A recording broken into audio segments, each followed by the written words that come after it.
তো hello everyone, সবাইকে welcome জানাই ফিউচার পয়েন্ট একাডেমিতে। তো তোমাদের আগের ক্লাসে আমি আলোচনা করেছিলাম সিলেবাস সম্পর্কে, আমার যে সাবজেক্ট ইংলিশ সেই সম্পর্কে, তাই তো? তো ব্যাপারটা হলো এই যে তোমরা যারা ইংরেজিকে ভয় পাও, এই ভয়টাকে জয় করতে গেলে আমাদের এই গ্রাম পঞ্চায়েত ব্যাচের যে ইংলিশ সেশনটা তোমাদের কিন্তু দেখতে হবে, অবশ্যই দেখতে হবে, ঠিক আছে? তো আজকে যেটা তোমাদের বলেছিলাম যে চ্যাপ্টার 1 নাউন নিয়ে আমি আলোচনা করব, তো সেই নাউন কিন্তু আমি নিয়ে এসেছি তোমাদের মাঝে। তো নাউনটা কি পুরো নির্যাস খেয়ে ফেলবো এখানে, বোঝা গেল?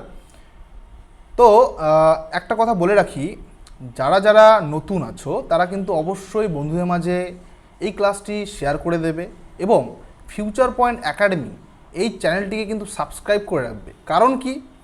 কারণটা হলো এই যে আমাদের যে ক্লাস সেটা প্রত্যেক দিন সকাল 8টা এবং দুপুর 2টোর দিকে তোমরা পেয়ে যাবে।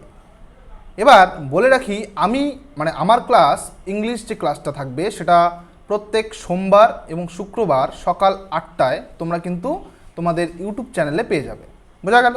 তো অবশ্যই কিন্তু ফিউচার পয়েন্ট একাডেমি যে চ্যানেলটা আছে সেটা কিন্তু সাবস্ক্রাইব করে রাখবে। তো কথা না বাড়িয়ে আমরা আজকের যে ক্লাস নাউন সেই সম্পর্কে একটু বিস্তারিত জেনে নেই। দেখো, নাউন, এই যে নাউন কথার অর্থ কি? নাউন কথার অর্থ হচ্ছে বিশেষ্য। এর ডেফিনেশন কি? ডেফিনেশন অর্থাৎ সংজ্ঞা কি? A noun is a word used as the name of a person, place, thing, animal or idea. অর্থাৎ কি, যে শব্দ দ্বারা আমরা কোনো ব্যক্তি, স্থান হতে পারে, বস্তু, প্রাণী বা কোনো ভাবের নাম বোঝায় তাকেই কিন্তু আমরা নাউন বলি অথবা বিশেষ্য বলি, বোঝা গেল? তো দেখো, এই নাউনের যে এক্সাম্পল আছে সেগুলো কি কি? পার্সন বোঝালে সেখানে রাম, রিনা, হ্যাঁ, সে ডক্টর হতে পারে, ডক্টরও কিন্তু একটা পার্সন। প্লেস যদি বোঝায় তাহলে কি হতে পারে? ইন্ডিয়া, কলকাতা, স্কুল একটা প্লেস হতে পারে। অ্যানিম্যাল যদি বোঝায় পশু, সেখানে টাইগার, কাউ হতে পারে। থিংয়ের মধ্যে কি কি পড়তে পারে? পেন, বুক, চেয়ার, এই সমস্ত বিষয় পড়তে পারে। আইডিয়া বা কোয়ালিটির মধ্যে কি পড়তে পারে?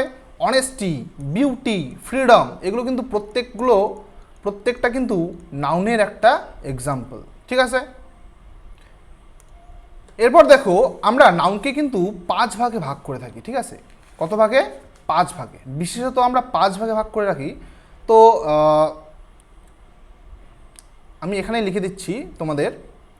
তো সবার প্রথমে যে নাউনটা আসবে সেটা হচ্ছে কি? Proper noun, proper. তারপরে কমন নাউন, কমন নাউন। তারপরে কি আসবে? তারপরে কালেকটিভ নাউন, তাই তো? Collective noun. তারপর ম্যাটেরিয়াল নাউন, ম্যাটেরিয়াল নাউন। তারপর যে নাউনটা নিয়ে আমরা আলোচনা করব সেটা হচ্ছে কি? অ্যাবস্ট্রাক্ট নাউন, তাই তো? Abstract noun. এই 5 প্রকারেরই কি হয়? নাউন হয়। এছাড়া আরও 2 ধরনের নাউন হয়। একটা হচ্ছে কালেকটিভ, ভুল বললাম, একটা হচ্ছে কাউন্টেবল আর একটা হচ্ছে আনকাউন্টেবল, বোঝা গেল? যেটা গোনা যায় আর একটা হচ্ছে গোনা যায় না। তো আজকে যেটা আমরা আলোচনার বিষয় সেটা হচ্ছে কি? প্রপার নাউন, তাই তো? অ্যাকচুয়ালি সম্পূর্ণ 5টা নাউন এবং আলাদা যে আমাদের কাউন্টেবল নাউন এবং আনকাউন্টেবল নাউন আছে সে সম্পর্কে কিন্তু আমরা আলোচনা করব।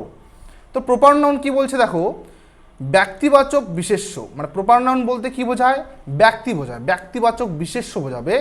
কোনো নির্দিষ্ট ব্যক্তি, স্থান, প্রতিষ্ঠান বা বস্তুর নাম বোঝাবে। কি বোঝাবে? নাম বোঝাবে। অ্যাকচুয়ালি তোমরা মনে রাখবে কিভাবে, যে কোনো ব্যক্তি বা বস্তু বা স্থান সেগুলোর কি বোঝাবে? নাম বোঝাবে। এই নাম বোঝালেই কিন্তু সেটা প্রপার নাউন হয়ে যাবে। যেমন রাম, কলকাতা, ইন্ডিয়া, এভারেস্ট, এগুলো কিন্তু প্রত্যেকটা নাম। রাম একজন ব্যক্তির নাম। কলকাতা যে আছে এই কলকাতাটা কি? কলকাতার একটা শহরের নাম। ইন্ডিয়া কি? আমাদের কান্ট্রি, আমাদের দেশের নাম। এভারেস্ট কি? একটা পর্বত শৃঙ্গের নাম, তাই তো? এগুলো কিন্তু প্রত্যেকটা নাম বোঝাচ্ছে। তো অতএব তোমরা মনে রাখবে প্রপার নাউন যখনই বলবে তোমরা বুঝবে সেটা হচ্ছে কি নাম বোঝাবে। বোঝা গেল? সেটা কি নাম বোঝাবে। মনে রাখবে প্রপার নাউনের প্রথম যে অক্ষরটা সেটা কিন্তু ক্যাপিটাল লেটার হয়ে যাবে। ঠিক আছে, দেখো প্রত্যেকটা অক্ষরে কিন্তু প্রথম অক্ষরটা কি ক্যাপিটাল লেটারে থাকবে। বোঝা গেল? এবং তোমরা মনে রাখবে সেটা কি নাম বোঝাবে। ঠিক আছে, তারপর দেখো কমন নাউন। এই কমন নাউন বলতে আমরা কি বুঝি? কমন নাউন বলতে বুঝি জাতিবাচক বিশেষ্য, মানে একই শ্রেণীর ব্যক্তি, প্রাণী, স্থান বা বস্তুর সাধারণ নাম বোঝাবে, মানে জাতি বোঝাবে। মোট কথা একটা জাতি বোঝাবে। যেমন বয়, গার্ল, সিটি, রিভার, টিচার, এগুলো কিন্তু এক একটা করে জাতি বোঝাচ্ছে। কীভাবে বুঝবো? দেখো তোমাদের ভালো করে বোঝানোর চেষ্টা করি। সেটা কি, এই যে বয় যে আছে, বয় বলতে আমরা কিন্তু বালকদের বুঝি, তাই তো? গার্ল, GIRL, গার্ল, এই গার্ল বলতে কিন্তু আমরা বালিকাদের বুঝি। এখন বয়ের যদি কোনো নাম থাকতো, মনে করো রাম, তাহলে সেটা কি নাউন হয়ে যেত? সেটা কিন্তু প্রপার নাউন হয়ে যেত। যেহেতু এখানে কোনো নাম বোঝাচ্ছে না, এখানে একটা জাত বোঝাচ্ছে যে বয় বলতে বালকেরা। এখন কোন বালক সেটা কিন্তু এখানে বলা হয়নি, তাই এই বয়টা কিন্তু কি হয়ে যাবে? বয়টা কিন্তু কমন নাউন হয়ে যাবে। ঠিক একইভাবে গার্লের ক্ষেত্রেও তাই। বুঝতে পারলে? আশা করি তোমরা বুঝতে পেরেছ। তারপর দেখো, তারপর যে নাউনটা আসবে সেটা হচ্ছে কি? সেটা হচ্ছে কালেকটিভ নাউন। সেটা কি? Collective noun. আচ্ছা, কালেকটিভ নাউন বলতে আমরা কি বুঝি? সমষ্টি বুঝি, তাই তো? একসাথে থাকা, একসাথে যখনই থাকবে সেটাই হয়ে যাবে কালেক্ট। কোনো কিছু কালেক্ট কথাটা মাথায় আসলেই তোমরা বুঝে যাবে সেটা কি বোঝাবে। সেটা বোঝাবে সমষ্টি। সেটা কি বোঝাবে? সেটা বোঝাবে সমষ্টি, একসাথে। তো কি বলেছে? একদল ব্যক্তি, প্রাণী বা বস্তুকে এক নামে বোঝায়। কি নামে বোঝাবে? এক নামে বোঝাবে। যেমন একটা টিম কথার অর্থ কি? দল, তাই তো? দল, এই দল কি একা থাকতে পারে? তোমরা বলো, দল কি কখনো একা থাকতে পারে?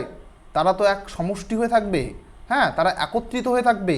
তো সেটাই হয়ে যাবে কালেকটিভ নাউন। যেমন আর্মি, এখন আর্মি মানে কি? সৈন্যবাহিনী। এবার সৈন্যবাহিনী কি একা থাকবে? সৈন্যবাহিনী তো অনেক থাকবে, একসাথে থাকবে, সমষ্টি হয়ে থাকবে, তাই তো? তো সেটাও কিন্তু আমরা দল হিসেবে ধরবো, তাই না? তো সেটা কিন্তু কালেকটিভ নাউন হয়ে যাবে। এছাড়া ক্লাস, এবার একটা ক্লাস বলেছে, হ্যাঁ, একটা ক্লাস বলেছে যে ক্লাস 1, কি বলছে? ক্লাস 1। এবার ক্লাস 1-এ একটা ছেলে থাকবে বা একটা মেয়ে থাকবে? কখনোই থাকবে না।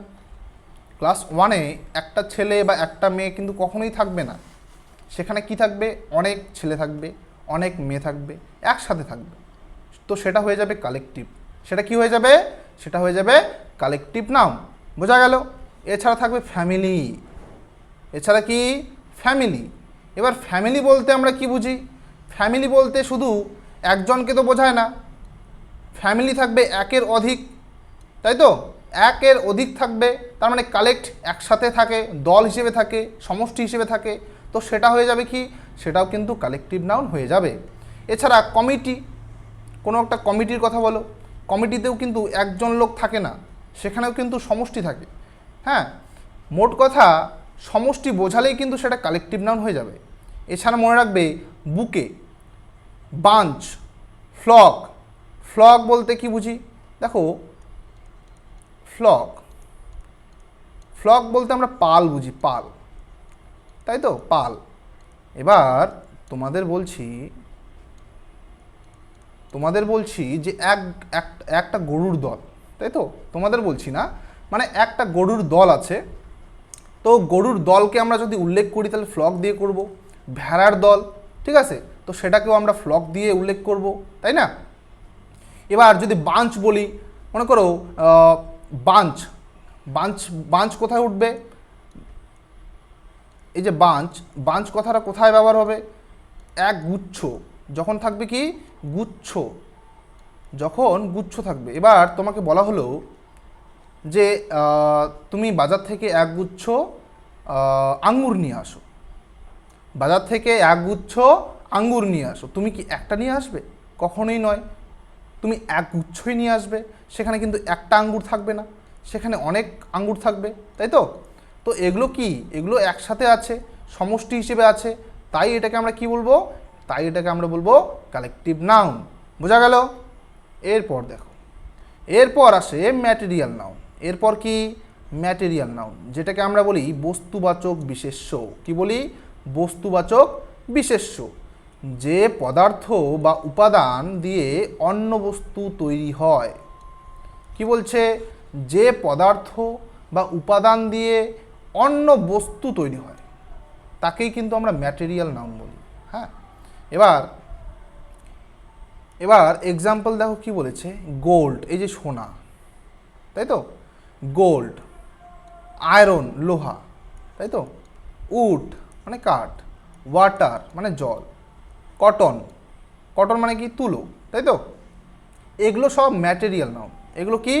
Material noun. এগুলো দিয়ে কিন্তু অন্য বস্তু তৈরি হয়। সোনা দিয়ে কি করতে পারো তুমি? সোনা দিয়ে সোনার চেন তৈরি করতে পারবে। আয়রন, লোহা দিয়ে তুমি কি করতে পারবে?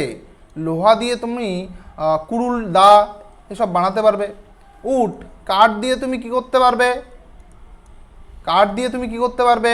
কাঠ দিয়ে তুমি বেড বানাতে পারবে। মানে অন্য কোনো বস্তু যখনই সেটা তৈরি হবে সেটাই কিন্তু ম্যাটেরিয়াল হয়ে যাবে।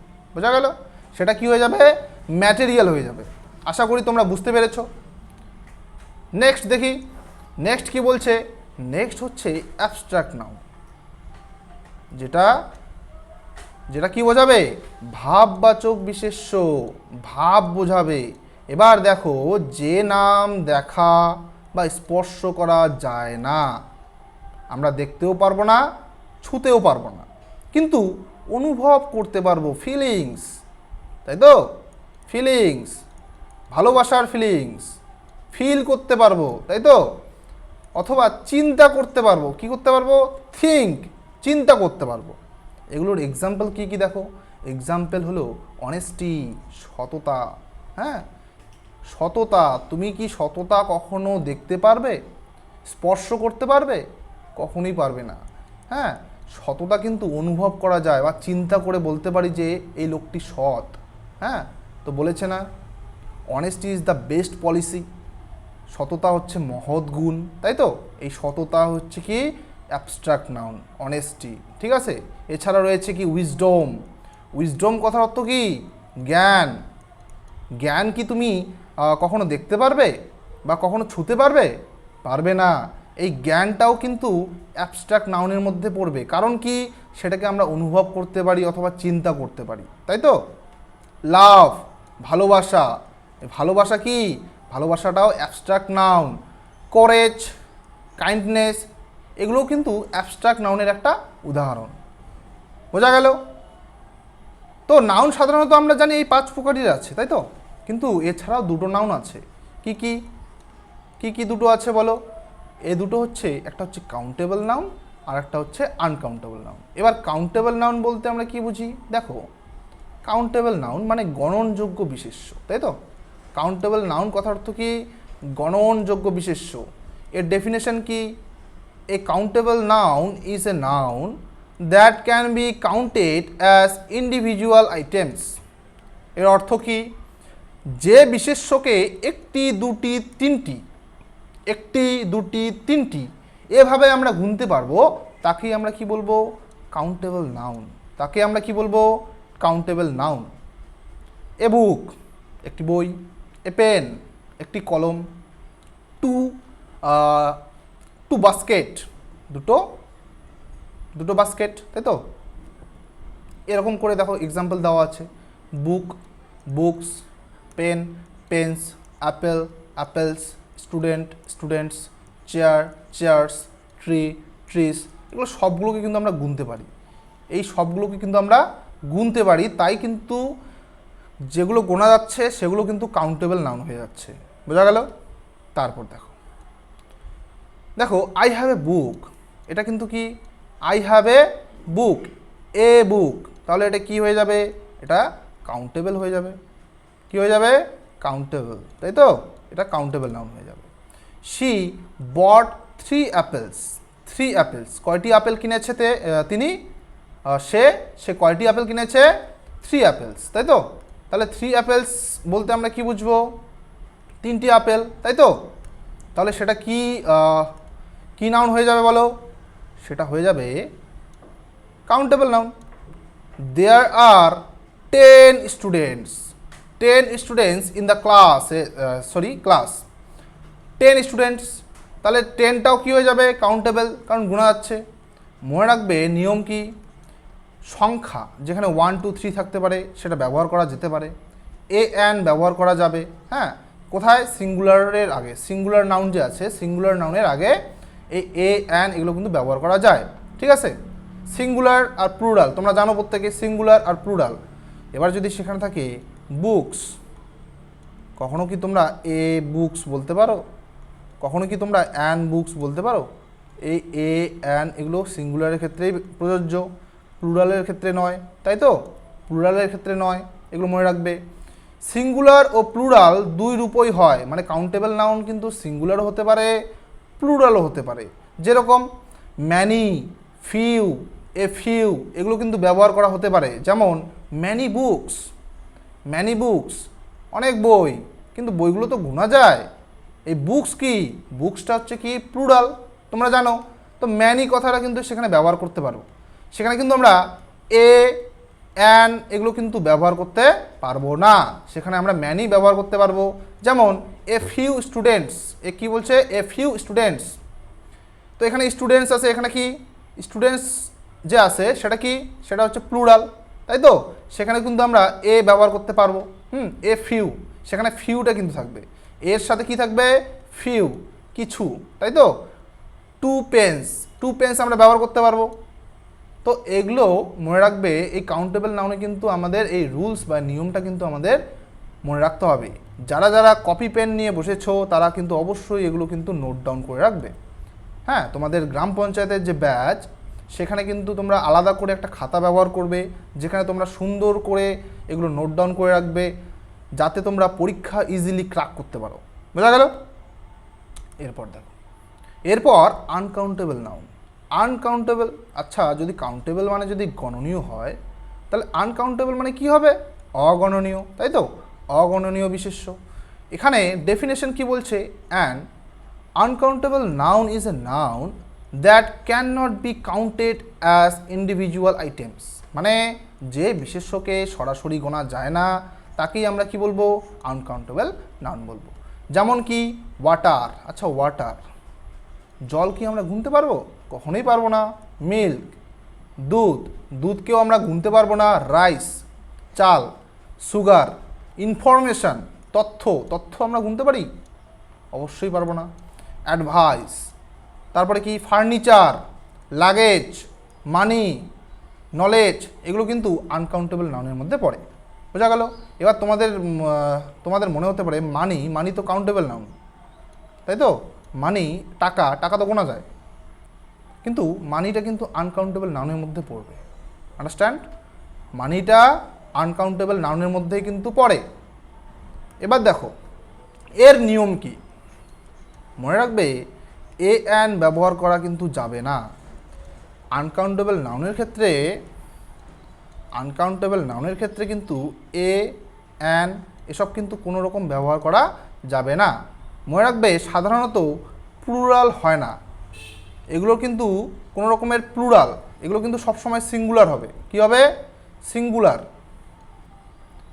সিঙ্গুলার, ঠিক আছে? এগুলো কিন্তু সিঙ্গুলার হবে, প্লুরাল কিন্তু কখনোই হবে না। মানে আনকাউন্টেবল যেগুলো সেগুলো কিন্তু কখনোই কি নয়?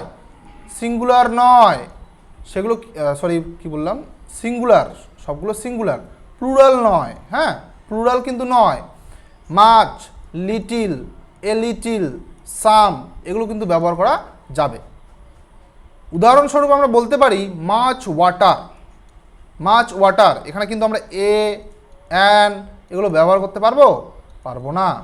এ water, give me a water কখনো হবে? তোমরাই বলো, গিভ মি এ ওয়াটার কখনো কি হবে? হবে না। হ্যাঁ, তো মাছ ওয়াটার হবে। এবার তোমরা এখানে বলতে পারো 1 গ্লাস ওয়াটার, তাই তো? 1 গ্লাস ওয়াটার বলতে পারো, কিন্তু এখানে গ্লাস আছে, তাই তো, গ্লাস আছে, সামনে যদি গ্লাস আসে তাহলে সেটা হবে, সেক্ষেত্রে প্রযোজ্য। কিন্তু এখানে 1 ওয়াটার কখনোই হবে না, 1 ওয়াটার কখনোই হবে না। এছাড়া দেখো little sugar, some milk, a little rice, এগুলো কিন্তু মনে রাখবে, বোঝা গেল। দেখো কাউন্টেবল নাউনগুলো কিভাবে মনে রাখবে, কাউন্টেবল যে নাউনগুলো আছে সেগুলোকে কিভাবে মনে রাখতে পারবে। মনে রাখবে এখানে কাউন্ট প্লাস নাম্বারকে যোগ করবে, কাউন্ট প্লাস নাম্বারকে যোগ করবে, যেমন 1 বুক, 5 পেন্স, ম্যানি স্টুডেন্টস। এখানে কিন্তু একটা কাউন্ট, এটা কিন্তু কাউন্ট হচ্ছে, আর একটা কিন্তু নাম্বার যোগ হচ্ছে, বোঝা গেল। এভাবে তোমরা মনে রাখতে পারো। এছাড়া দেখো আনকাউন্টেবল নাউন কীভাবে মনে রাখবে, সেখানে মেশর আর হচ্ছে কোয়ান্টিটি, হ্যাঁ,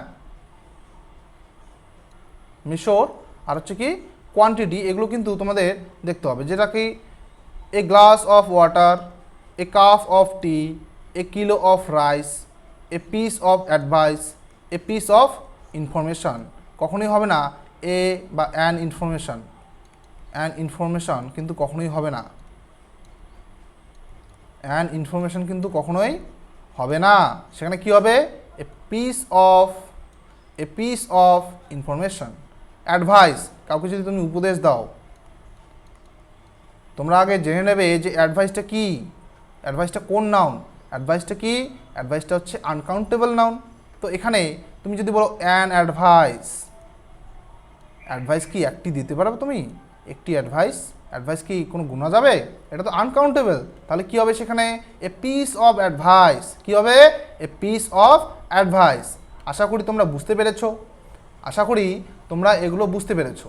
তো আজকের ক্লাস এটুকুই ছিল, আজকের ক্লাস এটুকুই ছিল। এখান থেকে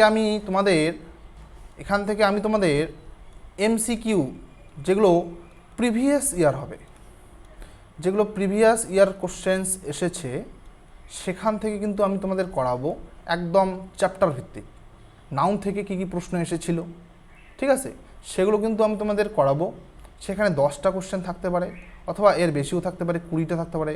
তোমাদের কিন্তু পড়ার সাথে সাথে প্র্যাকটিস, এ দুটো কিন্তু তোমাদের একসাথে হবে, বোঝা গেল। তাই আমি তোমাদের বলছি, কেউ এই গ্রাম পঞ্চায়েত ব্যাচটাকে কিন্তু স্কিপ করবেই না, বোঝা গেল। তোমাদের কিন্তু বলেছিলাম এর আগের দিন ম্যাথ, এছাড়া থাকবে বেঙ্গলি, হ্যাঁ, ইংলিশ তো আমি করাবোই, তাছাড়া থাকবে জিকে। প্রত্যেকটা আলাদা সাবজেক্টের জন্য আলাদা আলাদা টিচার থাকছে, প্রত্যেকটা আলাদা সাবজেক্টের জন্য কিন্তু আলাদা আলাদা টিচার থাকছে, হ্যাঁ। তো তোমরা কিন্তু কেউ এই গ্রাম পঞ্চায়েতের ব্যাচ কিন্তু মিস করবে না, বোঝা গেল। এরকম ফ্রি কিন্তু খুব কমই পাবে, হ্যাঁ। তো ততক্ষণের জন্য ধন্যবাদ, সবাই সুস্থ থাকো, ভালো থাকো, ঠিক আছে।